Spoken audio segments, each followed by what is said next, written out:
महापारा हमसे बदला ले रही है डैड। क्या? महापारा? मुझे पता था कि आपको मेरी बात पर यकीन नहीं है। मैं इस बात पर यकीन करना चाहता हूं। मैं खुद वहां जाकर उसे देखना चाहता हूं। ठीक है, जाकर देख ले, लेकिन मेरे पास एक चीज है जिसे देखकर आपको मेरी बात पर यकीन आ जाएगा। क्या?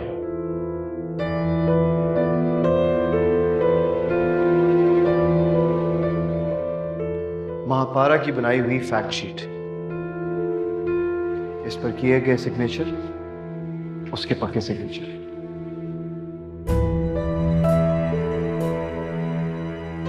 ये तो वाकई महापारा के सिग्नेचर।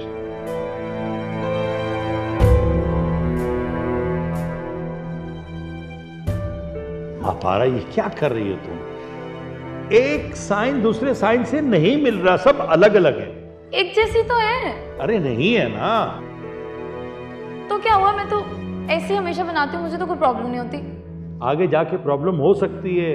एक जैसे साइन करना सीखो, पक्का साइन, पक्का वो बनाओ। भाई दस्तखत करने नहीं आ रहे, एक जैसे साइन कर ही नहीं रही। मैं कह रहा हूं पक्के करना सीखो। नहीं हो रहा। मुझे लगता है इसके बस की बात नहीं। ना मैं समझाता हूँ। लाओ लाओ इधर दो, लाओ इधर। ये देखो, जब भी साइन करते हैं ना, ठीक है, तो जो पहला लेटर होगा एम, बेटा ठीक है, ये तक मुझे भी नजर आ रहा। हाँ ठीक है, एम, ठीक है, एम होगा इटैलिक, ठीक है, फिर आपने शुरू किया, पूरा नाम लिखा, और जब आप एंड में आएंगे, ठीक है, तो फिर आप दोबारा इटैलिक, बीच में रेगुलर ना। क्या बात। हाँ शाबाश। अरे वाह। अरे भाई एक घंटे से समझा रहा हूं, एक घंटे से नहीं समझ रही, 1 मिनट में समझा दिया तुमने। एक दफा और। हाँ जी, हाँ शाबाश शाबाश। ये हो गया महापारा के सेम है ना? पक्के वाले। वाह।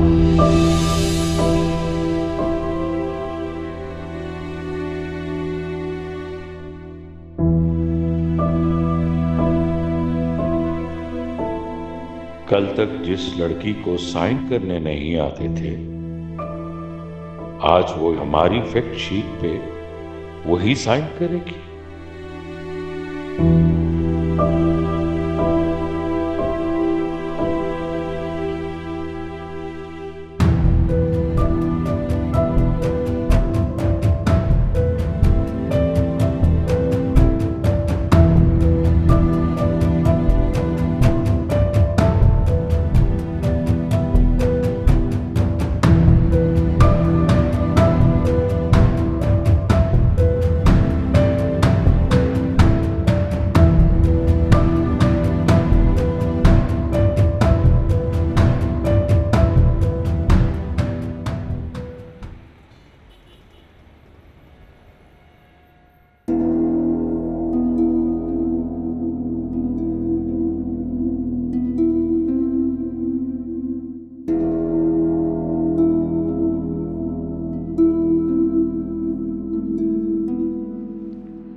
मैं तो सोच रहा था वापस आकर कुछ प्रोग्रेस देखने को मिलेगी, लेकिन यहाँ तो काम ही रुका पड़ा।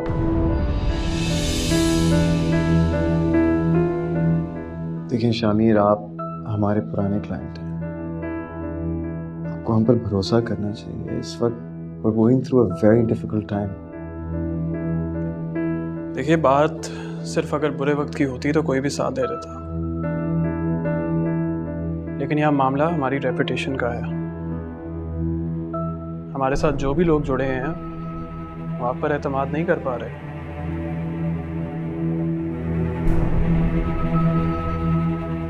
तो आप ये प्रोजेक्ट रोकना चाहते हैं?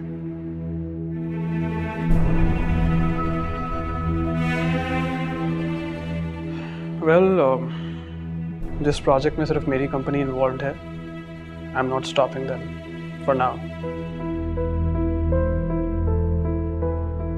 बट जो काम मर्जर में हो रहा है, मुझे उसे रोकना पड़ेगा।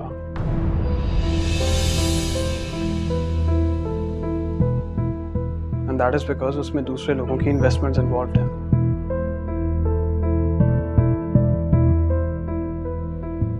I hope you understand. Yeah, I understand.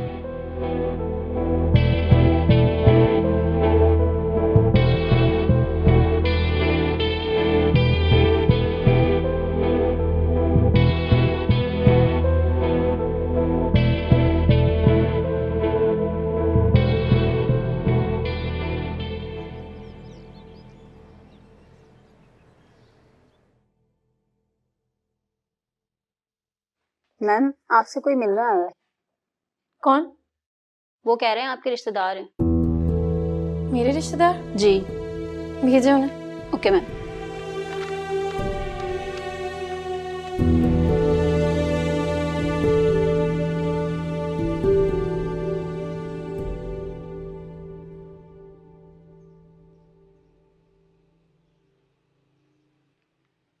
Hazra, क्या था अगर तुम थोड़ी देर दुर्दाना और सारा से मिल लेती? कितनी मोहब्बत से आए थे वो लोग। सारी दुनिया की फिक्र है आपको, अपने बेटों की हरकतों की नहीं। फिर वही तलखी, क्या हो गया है तुम्हें? अभी कुछ दिन पहले तक तो तुम बिल्कुल ठीक हो गई थी, इतना खुश रहती थी। आपका बेटा किसी को खुश रहने कहाँ देता है। क्यों, क्या हुआ? रायद ने कुछ कहा है तुमसे? क्या बात?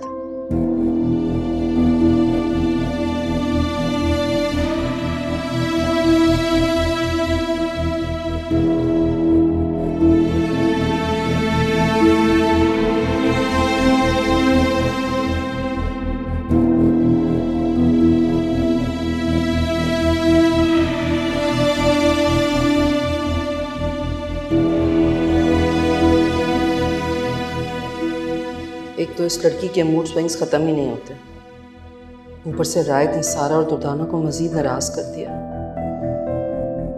लगता है अब मुझे कुछ करना पड़ेगा।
बाद में आती हूँ, अभी मीटिंग में।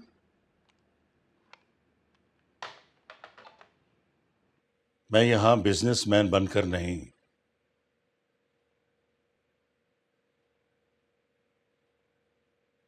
एक बाप की हैसियत से आया हूं।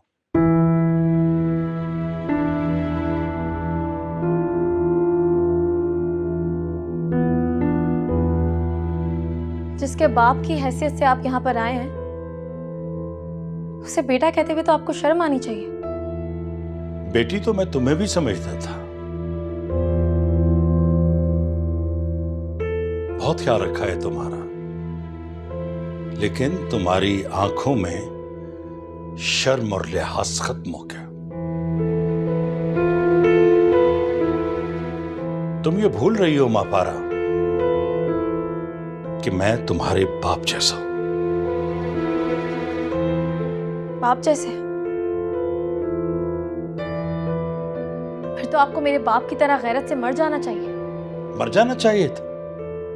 ठीक कह रही हो तुम। मर जाना चाहिए था इसलिए कि मैंने तुम्हें बेटी की तरह पाला, तुम्हारा ख्याल रखा। और ये जो तुम दस्तखत करती हो ना, ये भी मैंने सिखाया है, एक बाप की तरह सिखाया है सब। बार बार मेरे बाप का नाम मत लें। मेरे बाप को बाप बनने के लिए कितने मज़ारों और दरगाहों पर माथा टेकना पड़ा है। और आप पता नहीं कहां से आ गए मेरे बाप बन के।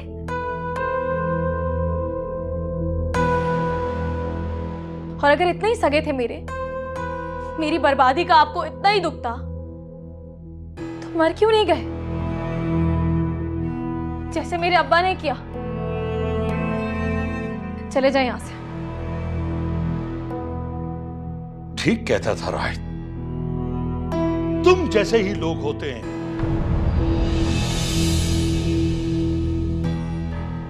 जिनकी वजह से लोग गरीबों पर तरस खाना छोड़ देते हैं।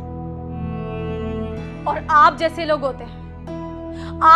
होते हैं फजल साहब, जो गरीब को अपना काम ईमानदारी से करने नहीं देते। कभी ये रिश्वत देते हैं और कभी इमोशनल ब्लैकमेल करते हैं।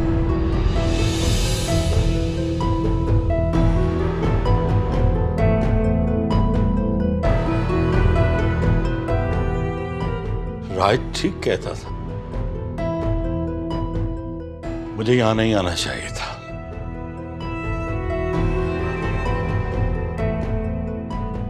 लेकिन मैं तो ये समझा था कि मुझे देखकर शायद तुम्हें कोई एहसास हो।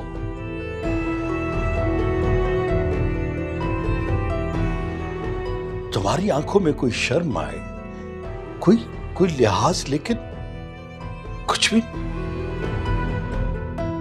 चले जाए यहां से और दोबारा किसी गलतफहमी में यहां पर मत आइएगा, क्योंकि मेरे पास आपकी ब्लैकमेलिंग सुनने का वक्त नहीं है।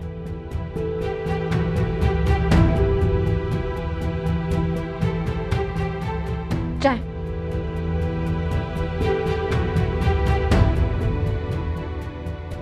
आपका ये चेक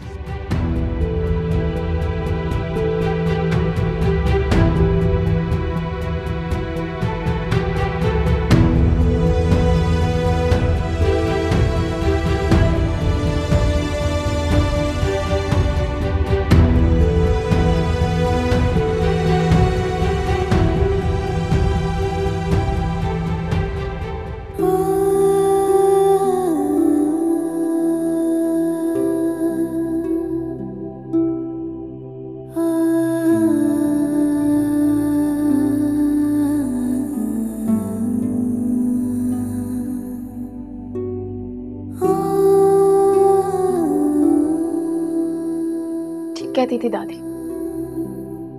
सब एक जैसे हैं।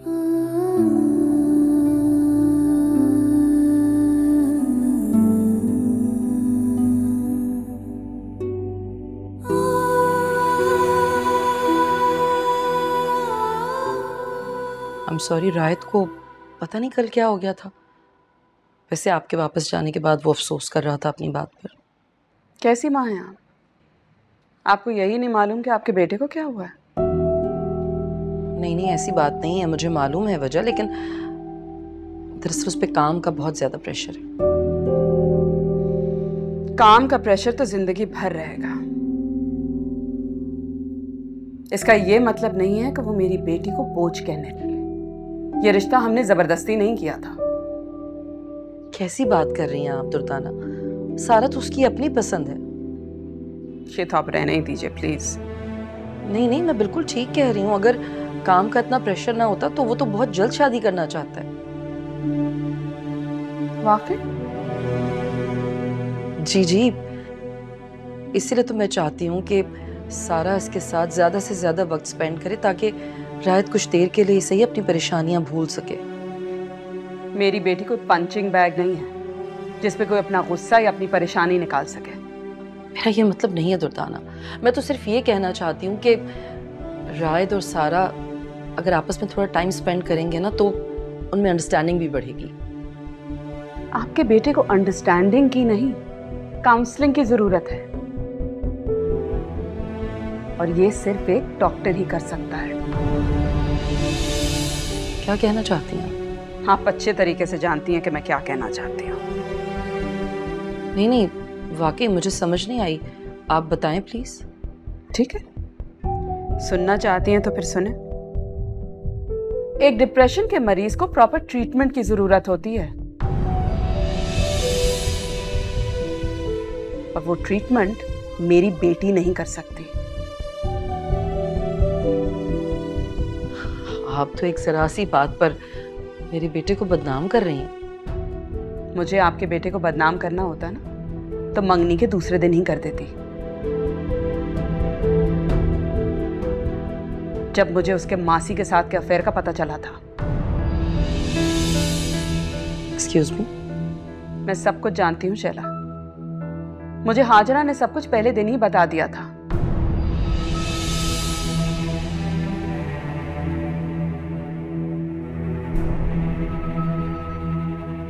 लेकिन मैं तो सिर्फ सारा की वजह से खामोश थी, क्योंकि वो रायत को संभालना चाहती थी और वो उसे पसंद करने लगी थी। That's all. तो फिर ये बात अब क्यों कर रही हैं जब पहले नहीं किया आपने? अब भी मैं ये बात सारा की वजह से ही कर रही हूँ, क्योंकि मैं उसकी आंखों में आंसू नहीं देख सकती। उससे गलती हो गई थी दुर्दाना, वरना मैं आपके बेटे में हर कमी बर्दाश्त कर सकती हूँ, आपकी सोसाइटी में बदनामी भी बर्दाश्त कर सकती हूँ, लेकिन मैं अपनी बेटी के साथ ज्यादती हरगिज बर्दाश्त नहीं करूंगी। दुर्दाना, आप गलत समझ रही हैं। मैं बिल्कुल ठीक समझ रही हूँ, और बेहतर यह होगा कि आप भी इस बात को समझें।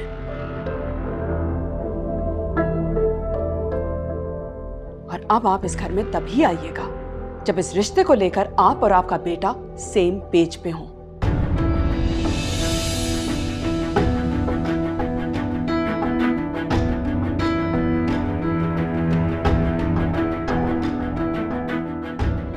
I think that's it.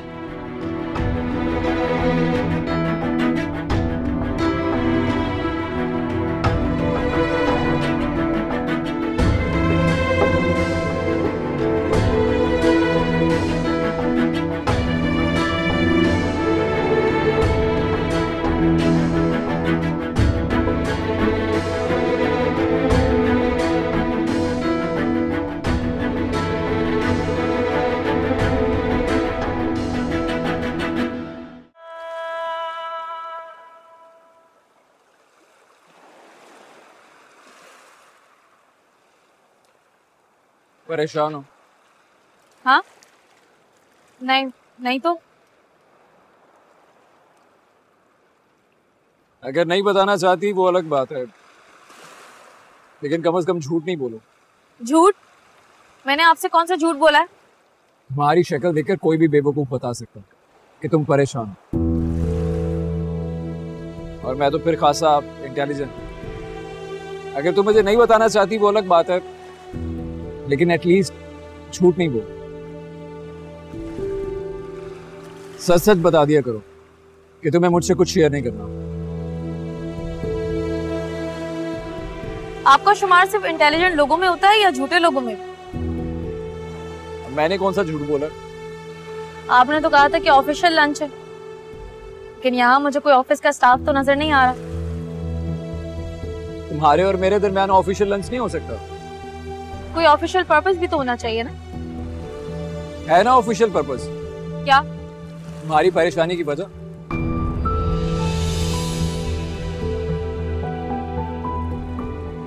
अच्छा ये बताओ कि आज तुम्हारे ऑफिस में कौन आया था? मेरा मतलब है ऑफिस के रूम में। कौन? वही जो खुद को तुम्हारा रिश्तेदार बता रहा था, और बाद में तुमने ऑफिस से निकाल दिया उसे। देखो महाबारा, हम एक ही ऑफिस में काम करते हैं, ऐसी बातें छुपती नहीं है। अगर तुम मुझसे शेयर करना चाहती है तो प्लीज। नहीं, वाकई कोई मसला नहीं है, और मैं वैसे भी किसी और वजह से परेशान हूँ। किसी और वजह से? किसी को थप्पड़ मारने की वजह से?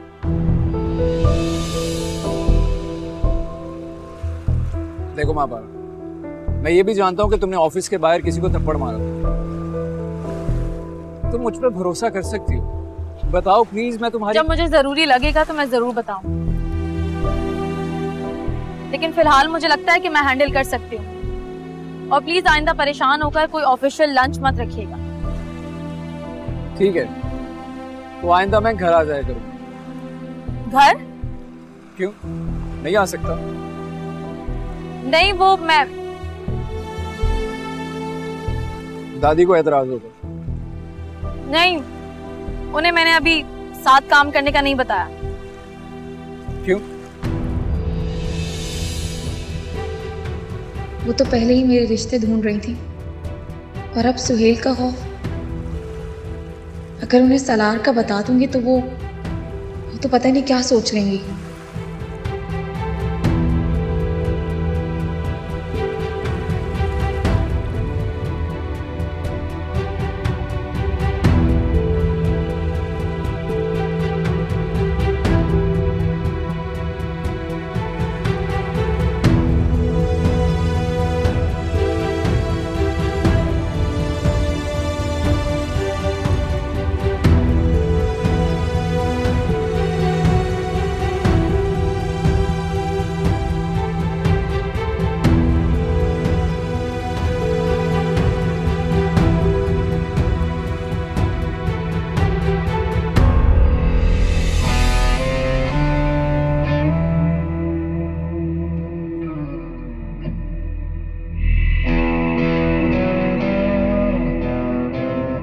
तो जाओ, बताओ जाके राइट को, अभी जाओ जाओ।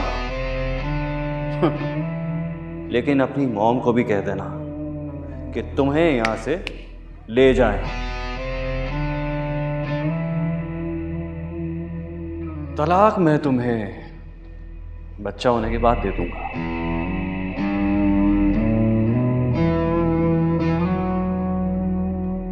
इतनी हिम्मत कहाँ से आई? कोई ना कोई आसरा तो मिला है जो उसमें इतना हौसला आ गया है।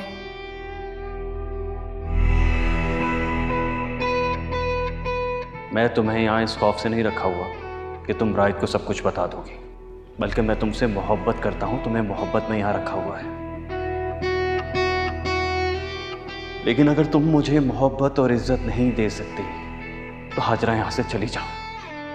मैं इज्जत नहीं दे सकती? हाँ, क्योंकि मुझे एक हंसती मुस्कुराती शोखियां करती हुई बीवी चाहिए।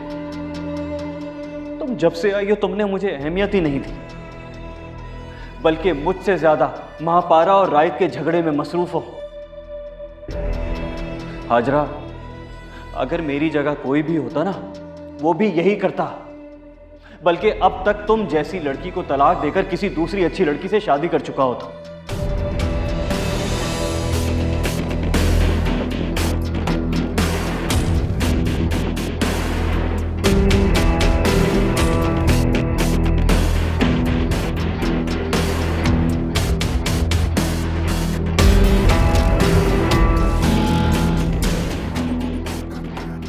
शर्म नहीं आती तुम्हें? क्यों इस घर का सुकून बर्बाद करने पर तुली हुई हो तुम? कौन सा सुकून बर्बाद कर दिया मैंने इस घर का? मेरे सामने तो बड़ी मीठी बनी रहती हो, सबके सामने सारा सारा करती हो, कहती हो कि रायत की दुश्मन नहीं हो। क्या कहकर आई हो रायत के लिए वहां? क्या हो गया आपको? कैसी बातें कर रही हैं आप? वही बातें कर रही हूँ जो तुम वहां कहकर आई हो। तुमने कहा कि रायत पागल है। तो आपने मेरे बारे में कौन से फूल बरसाए? आपने भी तो यही कहा कि मैं पागल हूँ। मगर मैंने तुम्हारे कैरेक्टर के बारे में कोई बात नहीं की थी। क्या जरूरत थी तुमको महापारा के बारे में बताने की? क्यों जरूरत नहीं थी? मर गई है वो, माफ कर दो उसे। अब क्यों गड़े मुर्दे उखाड़कर हमारे घर का सुकून बर्बाद कर रही हो? आपका बेटा निकाल रहा है गड़े मुर्दे, मैं नहीं। वो उसे भूलने की कोशिश कर रहा है। तो फिर आप सुहेल के बारे में क्या कहेंगे, जो मुझे हॉस्पिटल में मरता हुआ छोड़कर उस महापारा के पास चले गए थे? महापारा के पास? महापारा फिर से आपके बेटों को फंसा रही है। हो सके तो संभाल ले। कहीं ऐसा तो नहीं कि रायत भी उसके घर जा पहुंचा?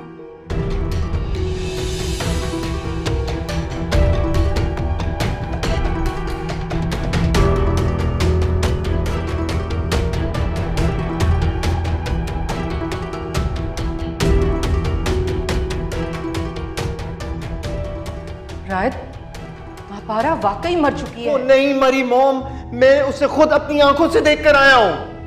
कहाँ देख लिया तुमने उसे? तुम तो ग्रैंडलैंड बिल्डर्स गए थे ना फरीद साहब के साथ किसी से मिलने? हाँ मैं गया था, और जिससे मिलने गया था वो कोई और नहीं, महापारा ही थी। उसने हमारे सारे पिछले ब्लंडर्स निकाल के हमें डिफेम किया। और आपको क्या लग रहा था कि आप मुझसे झूठ बोलेंगी तो मेरी नफरत उसके लिए कम हो जाएगी? मैंने झूठ नहीं बोला, वो वाकई मर चुकी है। तो आपको क्या लग रहा है कि मैं झूठ बोल रहा हूं?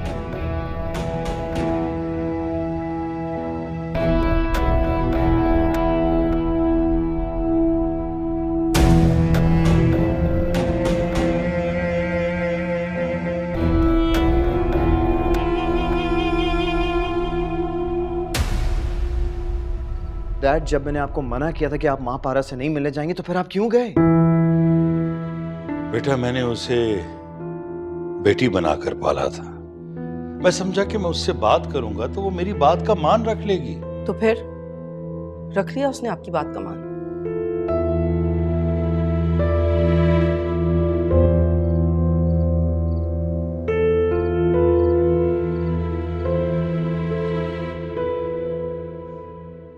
सबको पता था इस घर में, हाजरा तक को इल्म था, बस एक मैं ही लाइल्म थी। भाभी को मालूम था? शैला, खुद को संभालो। खुद को तकलीफ क्यों दे रही हो?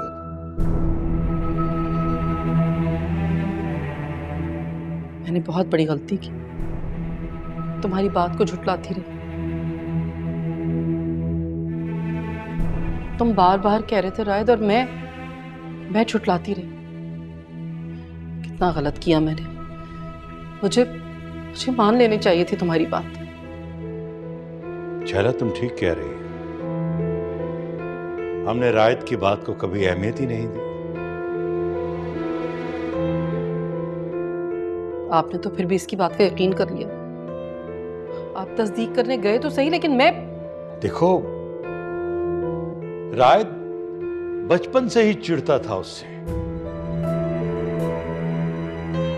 हम इसे मना करते थे कि अच्छा सलूक करो, उसे बार बार नौकर मत कहो।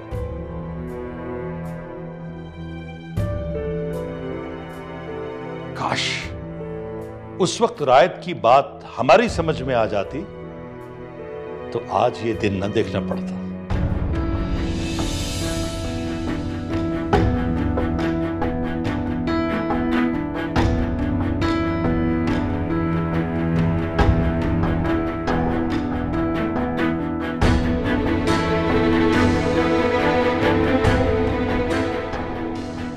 फजल साहब, कभी कभी मुझे बहुत दुख होता था। मुझे लगता था कि उसने जो कुछ किया वो हमारे ढील देने की वजह से किया। अगर हम शुरू से उसे लिमिट में रखते तो शायद वो ऐसा कभी ना करती और ना ही मरती। ये सच है शैला कि माबारा के मरने की खबर सुनकर मुझे कभी कभी मलाल होता था। काश उसकी लाश हमें मिल जाती तो मैं इज्जत से उसकी तदफीन तो कर सकता।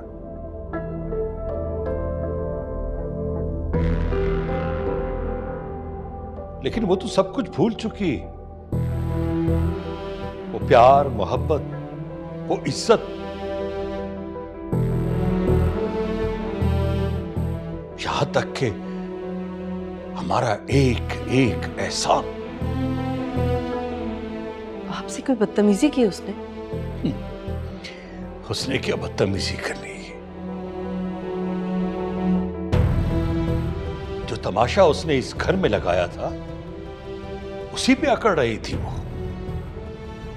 आपको वहां जाने की जरूरत ही नहीं थी। कम से कम इज्जत और भरम ही कायम रहता। इज्जत और भरम तो कायम रहता, लेकिन मापारा का नाम सुनकर मुझसे रहा नहीं गया। क्या मतलब? आदमी जिस इमारत की बुनियाद खुद रखे उस इमारत को तामीर करे, फिर उसे मस्मार करते हुए तो होती है। आप क्यों कह रहे हैं ऐसा? मैं इसलिए गया था उसके पास, मैंने सोचा कि मैं उससे बात करूंगा, वो मेरी बात सुनेगी, उसे कुछ लिहाज होगा। लेकिन उसने मेरी बात नहीं समझी, बल्कि मुझे समझा कर ही भेजती। क्या समझाया आपको? यही कि किसी के साथ नेकी ना करो, और अगर नेकी करो तो उसके शर से बचो।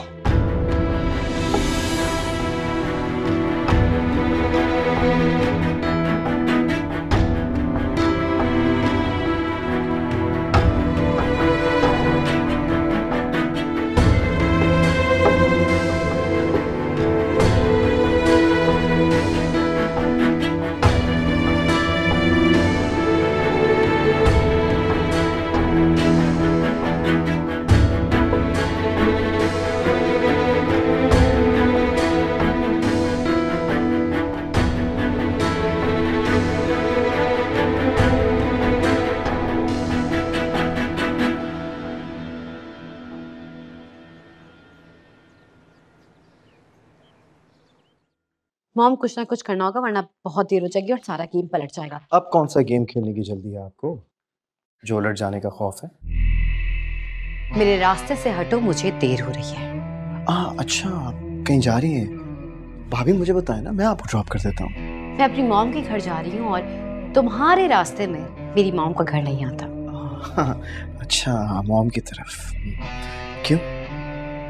फिर किसी की बरसी करवाने जा रही हैं? राइट। आवाज नीचे नीचे।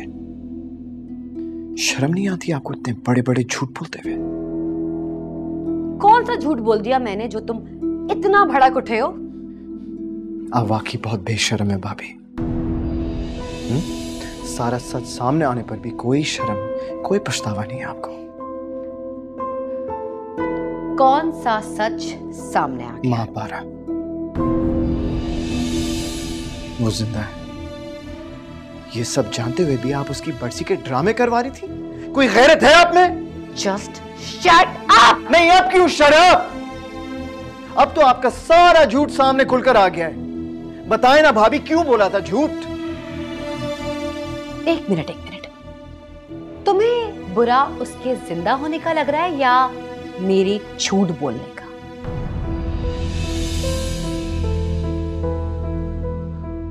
मैंने तो सोचा ही नहीं। एक्चुअली तुम्हें बुरा अपने नुकसान का लग रहा है, राइट? कौन सा नुकसान? अरे भाई, उसकी मगफरत के लिए जो लंगर करवाए थे, तुम्हें उसके पैसे चाहिए ना? जाओ वो जाकर उससे Shut up!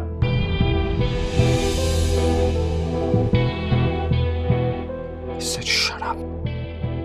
एक तो आप बड़े बड़े झूठ बोलती हैं, फिर दूसरों की फीलिंग्स का मजाक उड़ाती हैं। फीलिंग्स? उसकी मौत से कौन सी और किसकी फीलिंग हर्ट हो गई? और अगर तुम्हें इतना ही बुरा लग रहा है तो जाओ, अब तो वो जिंदा है, जाकर उसको फूलों का ताज पहनाकर घर वापस ले आओ। मैं जानती हूं कि मैंने ये सच सबसे छुपाया, लेकिन इसलिए क्योंकि सब उसकी मौत से खुश और मुतमईन थे। सब नहीं, सिर्फ आप। अच्छा, तुम नहीं थे?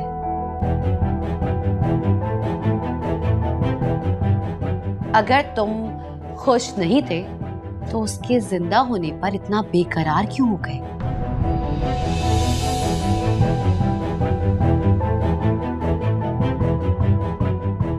जैसे उसके मरने पर लंगर करवाए थे, वैसे ही उसके जिंदा होने पर मिठाइयां बंटवाओ।